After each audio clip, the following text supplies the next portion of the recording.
Hi, Philip A. McClyman here. Just wanted to thank you for listening to my podcast. It's a blast making it, and an even bigger blast knowing you are enjoying it. If you are enjoying the podcast, please consider supporting it with a one-time donation of $3, which is about the price of a cheap cup of coffee.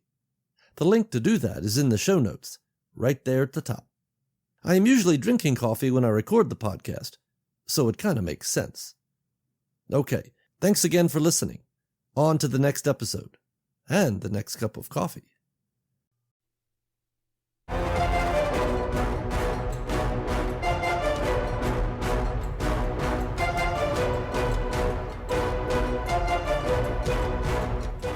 Human. Extinction level. Loss.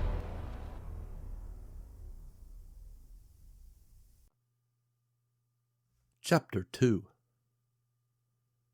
Dad, no! I'm not going for your militaristic subterfuge. Either tell me what's going on or I'm hanging up. Yeah, you know that's why Mom left you, Dad. All the secrets. I know it's the nature of your job, Dad, but me and Mom weren't your job. Oh, you're ordering me out there now. Newsflash, Dad, I'm not in your military and you're not my commanding officer. Oh, as my father, If you really thought there was a difference between being a commanding officer and a father to me or a husband to Mom, you might be making a dent right now, but you don't, so... You know what, Dad? There's always something big coming with you, some danger that only you can fight. Seems like you fought for everything, but... You know what? I can't do this. I gotta go. Talk to you at Christmas. As Nicole drove her red Chevy Cavalier down the empty highway, she ran the last conversation she had with her father over again in her mind. She and her father had philosophical differences that went right to the core of who they were as individuals. It was not that Nicole ever felt like her father would rather have had a boy. The disappointment she sensed he had for her, and the source of contention between them, did not spring from her gender. Nicole had not adapted her father's militaristic utilitarianism, opting for a more charitable and holistic take that all life was precious.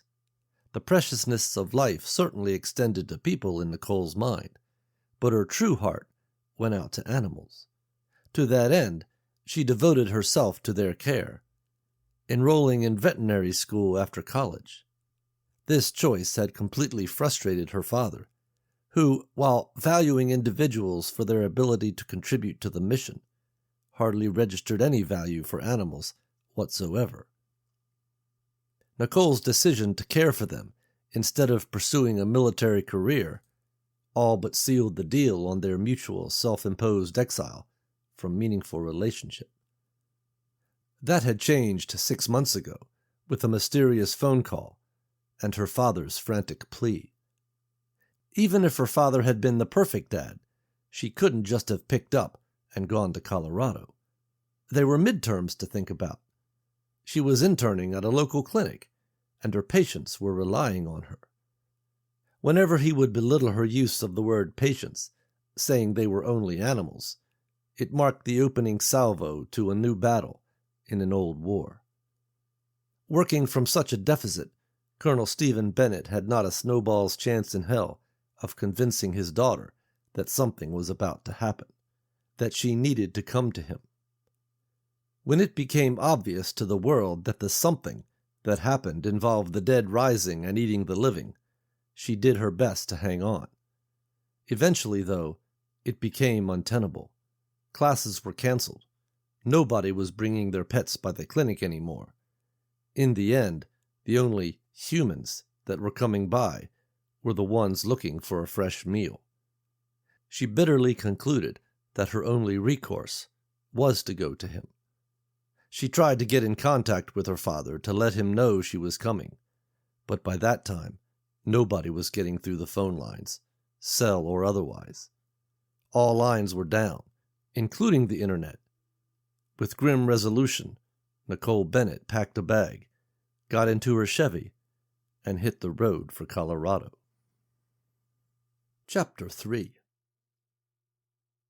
Nicole drove her Cavalier through the blackness and fought the sleep that wanted to take her.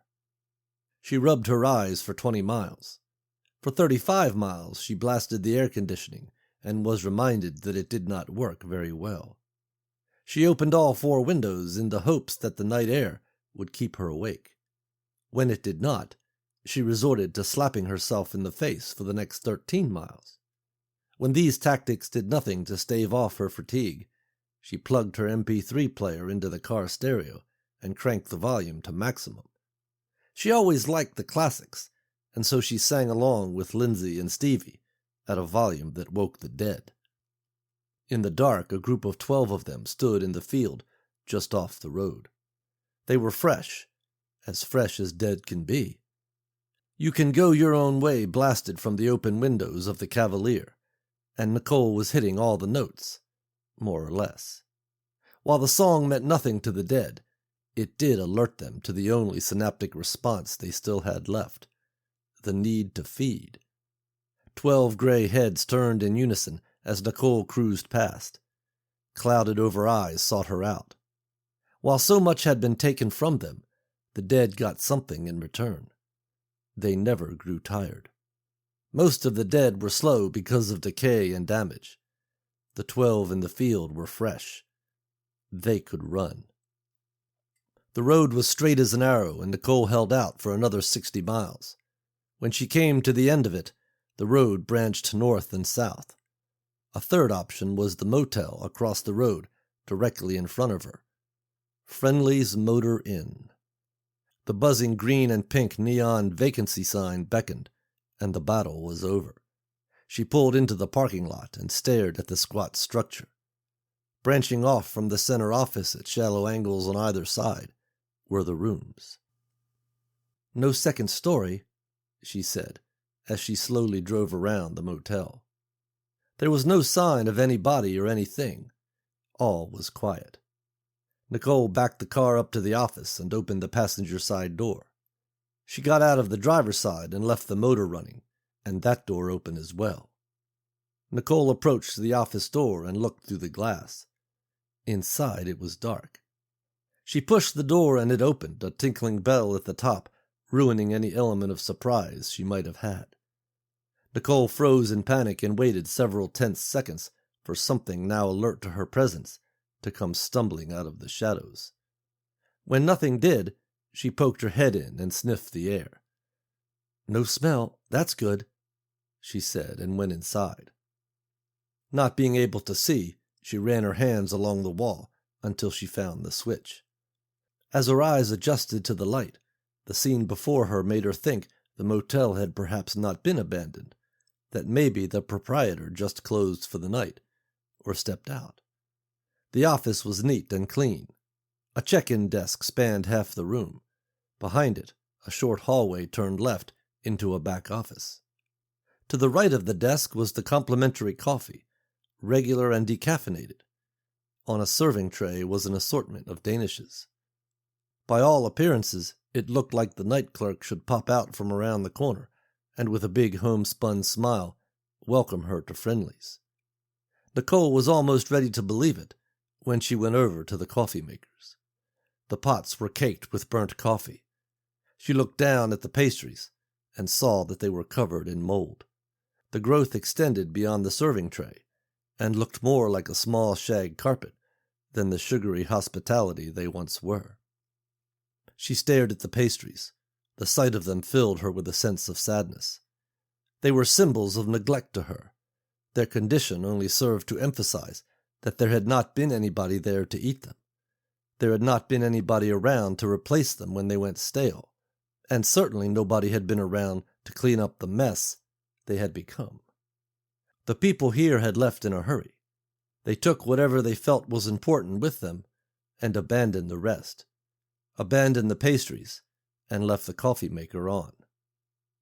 In her fatigue, she let her mind wander, and she was reminded that the world had become much like these pastries, overrun with something that only viewed them as a food source, and would keep growing long after they had been consumed. Nicole awakened from her reverie, shaking off what she knew were useless thoughts. Although there had not been anyone to clean the coffee pots, that did not guarantee there was no one around. Before her head could meet her pillow, she had to be sure. It did not matter to her if the rooms were locked from the outside. They did not lock from the inside. She didn't think the dead could turn a knob if some of them were in one of the rooms. She also did not want to die being wrong about that either. She went around the desk and looked for room keys. Shuffling through papers on the desk, she ignored what was written on them. They were just more evidence that the world had changed, and lamenting that fact was not going to get her to sleep tonight or miles down the road tomorrow. She continued her search. In the top right drawer of the check-in desk, she found a key labeled Master. Nicole grabbed the key and headed outside. She looked at her car to make sure it was still running, and then started opening doors. Working down the left side, she began checking rooms for signs of the dead, locking the doors back behind her. When she got to the third door on the right side, she paused. "What are you going to do if you find one, Nicole?" she said. She looked back at her idling Cavalier. "Run like hell, I guess," she said, answering her own question. She took a deep breath and unlocked the door. Nothing. When she finished checking the rest of the rooms, she went to her car and turned off the ignition. Snatching her bag from the back seat, she closed both of the doors, but did not lock them. Nicole was about to turn when she paused and looked down at the driver's side door.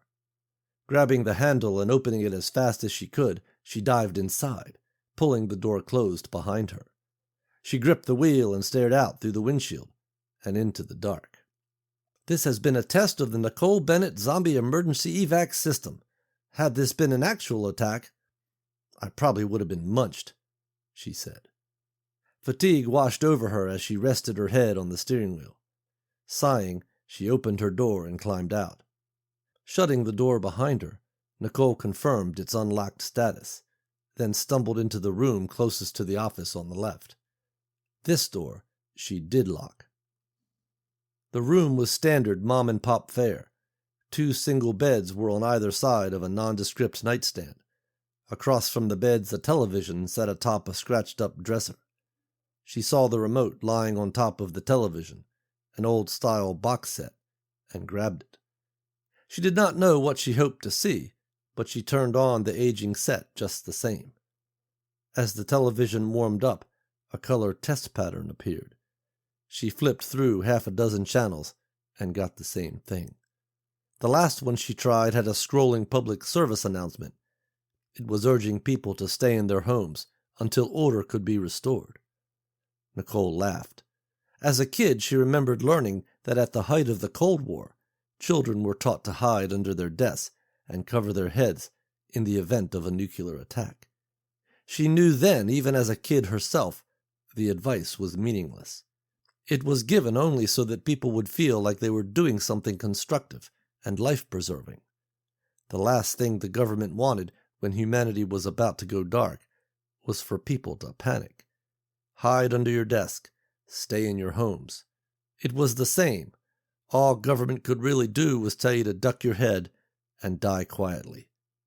Disgusted with the useless advice and her own cynical thought about it, Nicole switched off the television and tossed the remote on the bed. She looked over at the sink against the wall. To the left of that was a door leading to the toilet and shower. Though she felt bone-weary, she thought a shower would wash away the miles. She set her bag down and went in and turned on the light. The shower was clean, so she tried the water, cranking the hot knob to wide open. The water poured from the faucet behind a strong pressure. She put her hand out and tested the temperature. It was still cold. Waiting for it to warm up, Nicole went to the sink, over which was a large mirror. She tied her auburn hair up in a loose knot and turned on the faucet, splashing the cool water over her face. The feeling rejuvenated her and made her long for the shower, anticipation of muscles relaxing under the hot spray. Grabbing a hand towel, she rubbed her face dry. The towel was plush and it felt good, like an itch finally being scratched. Long after her face was dry, she continued to rub, feeling the massage ease the stress of hours on the road. Finishing, She tossed the towel away and looked in the mirror. Her father's green eyes stared back at her. The eyes are the windows of the soul. Even as the words crept into her mind, she doubted her father believed in such things as a soul. Her mind wandered. What if he's right? Is the only difference between the living and the dead the stench and lack of speech? She continued to study her features. I may have Dad's eyes, but everything else is Mom's. Sandra Bennett was a beautiful woman. She was known and loved by her friends for her gracious generosity and quiet dignity. Nicole was her mother's daughter. The qualities of beauty and generosity that she inherited made it easy for Nicole to find friends and meet guys. Her college years called into doubt whether quiet dignity was a trait passed on. Nicole was also known for being a partier around campus. She had many boyfriends, but no lovers. Guys who only wanted one thing called her a tease sometimes, but it did not bother her. Most of them were probably shufflers now, and that would be an improvement. She smiled at the thought. That smile was her mother's too, and Nicole recognized it immediately. Her thoughts returned again to her mother, and a tightness formed in her chest.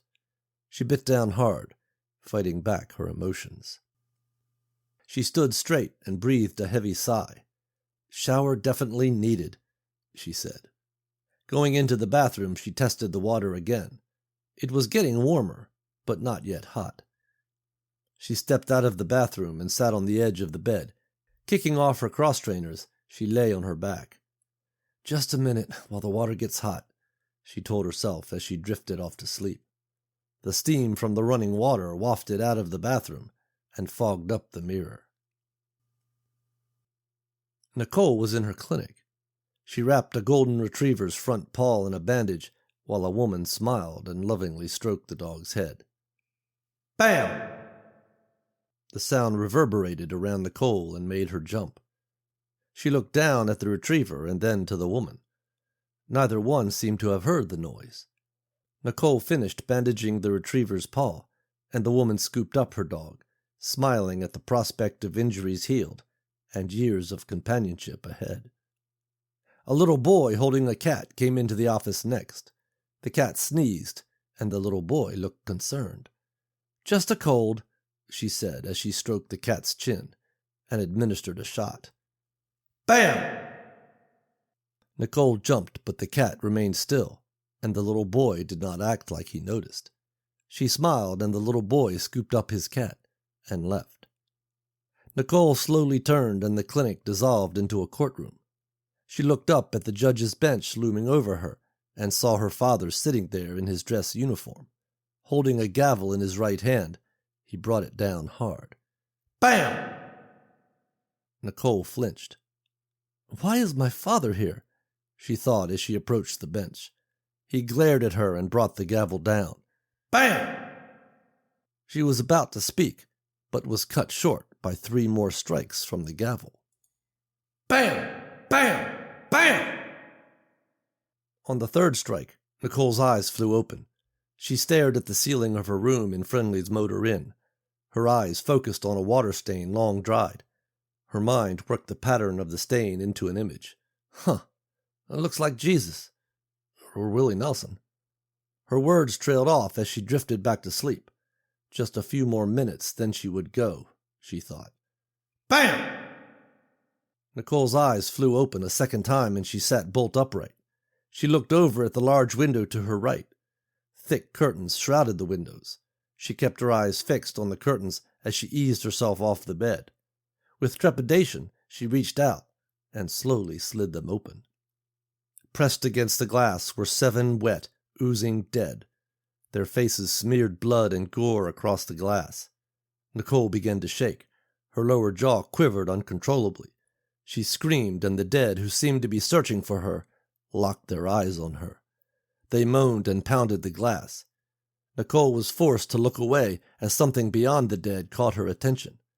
It grew larger. She screamed again as the runner came at her. It slammed into the only remaining spot at the window. Bam! It hit with such force that the decaying flesh on its face burst. Blood and gore spattered the glass. A new sound emerged under their groans. A crack began to spread across the window. Nicole backpedaled and her legs hit the bed. She tumbled head over heels, collapsing into a heap between the bed and the wall. Bringing her knees up to her chest, she held them tight as she rocked. Thwack! Nicole jumped at the sound. She felt wetness. It seeped into her jeans as she sat on the floor. She screamed and tried to brush away the viscera she knew now covered her. Kicking and screaming, she fell to the floor by the bathroom door. Only then did she notice that the shower was still running. It had filled the tub and flooded the floor. Now lying on her back, cold water seeped into her shirt. "Water," she said. Nicole's relief was short-lived as she looked at the window and saw that another of the runners had slammed into it. With no space left, the runner crashed into the bodies of the others. Nicole scurried back and huddled between the bed and the wall. Panic seized her, and she clutched at the blanket on the bed and began to cry. The dead clawed and pressed the glass, sensing their meal just feet away. Sanity all but left Nicole as she buried her face in the bed, her screams muffled by the blankets and pillows.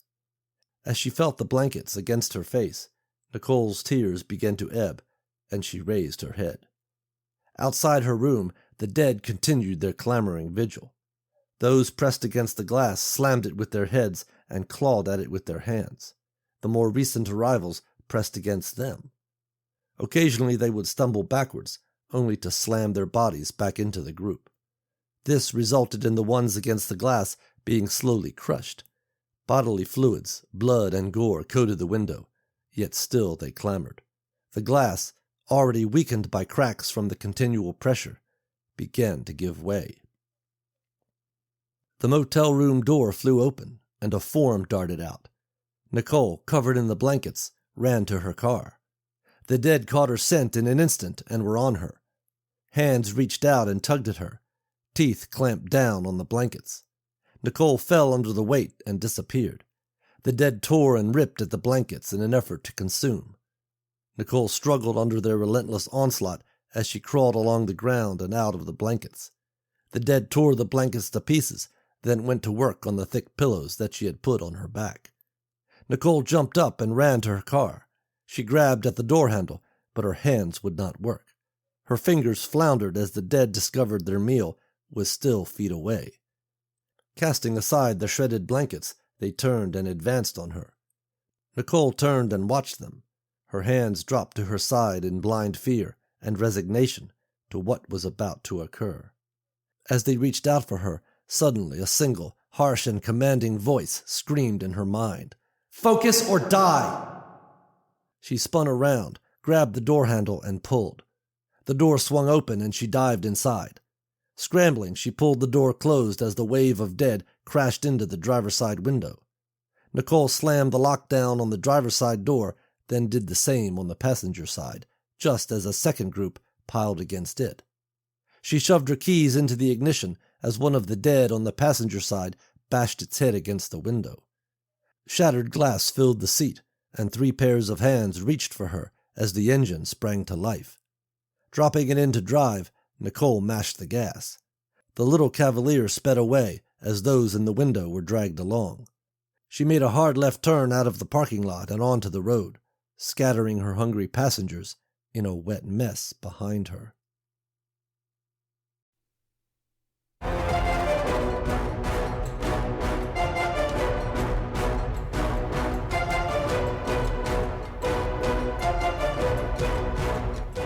Human. Extinction level.